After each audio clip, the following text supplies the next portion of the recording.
Welcome guys, and today I'm going to show you how you can use chainsaw in Rust.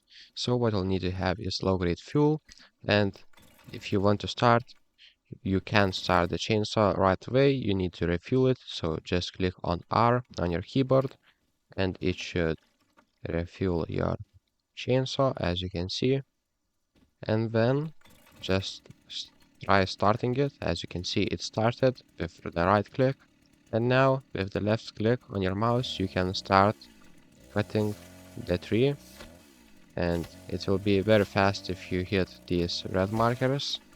As you can see, that's how you use a chainsaw in Rust. And to shoot it down, just use the right click. So again, to start it, just use the right click, and to shoot it down, just use the right click too.